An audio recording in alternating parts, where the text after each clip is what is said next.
avant de se poser plein de questions, commençons par tordre le cou à quelques préjugés qu'on nous a gentiment inculqués depuis notre tendre enfance. Premier mensonge, c'est cette idée de conte de fées qui se termine toujours par le premier baiser, comme si le prince charmant allait pas se poser de questions et que la princesse n'allait jamais avoir envie de l'étrangler après un repas en famille. Deuxième mensonge, c'est ce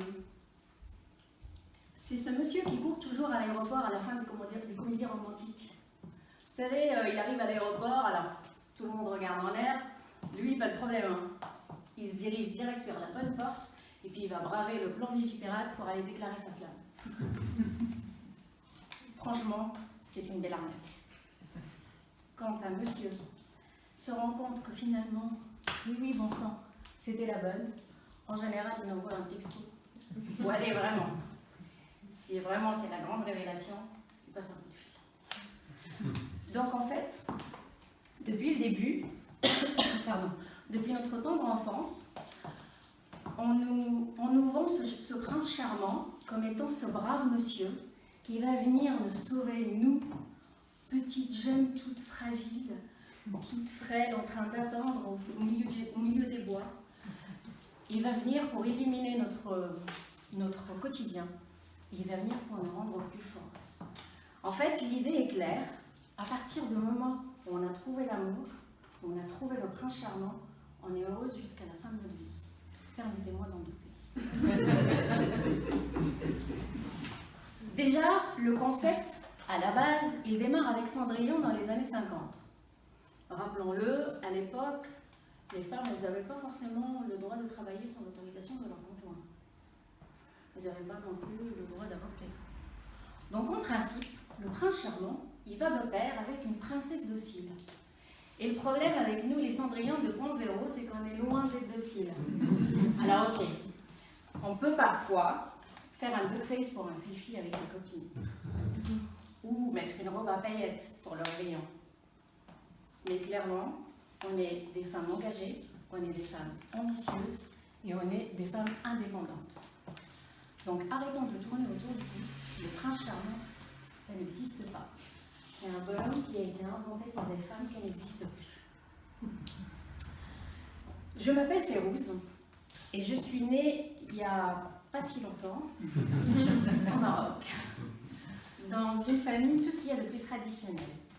Et j'ai jamais vu mes parents se disputer. Je les ai jamais vus se bouder l'un l'autre. Du coup, un jour, je me suis dit, je vais leur poser la question, et je leur ai posé la question, c'est quoi le secret de votre grand amour? C'est quoi le secret de votre couple? Et bien, ils m'ont livré une explication bien cartésienne, famille, du romantisme. Prenez pas de notes, ça va pas vous plaire. En fait, ma mère, elle m'a expliqué que les relations amoureuses, que la vie de couple, pour elle, c'est un partenariat.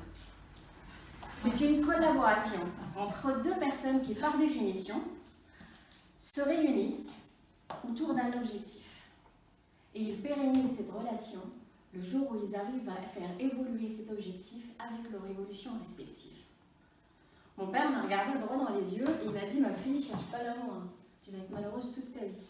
Cherche plutôt un partenaire, un collaborateur avec qui tu partages une passion, une ambition, une vision des choses. Ça va te permettre d'avoir un tronc, ça va te permettre d'avoir une base, et autour de cette base, vous allez pouvoir construire quelque chose de solide. Et ça va évoluer avec vous. Et là, tu auras trouvé le grand amour. Au départ, j'ai trouvé ça vraiment triste. Franchement, j'étais ado, j'avais besoin d'un peu de paillettes, un peu de licorne, zut.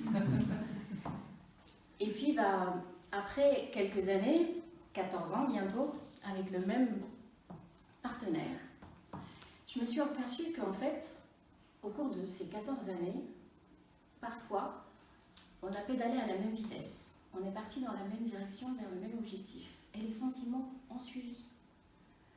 Et il y a des fois où, à l'inverse, l'un de nous a tiré la couette un peu trop vite de son côté, en oubliant l'autre, en oubliant de lui dire où est-ce qu'il veut aller. Et puis les sentiments ont suivi aussi.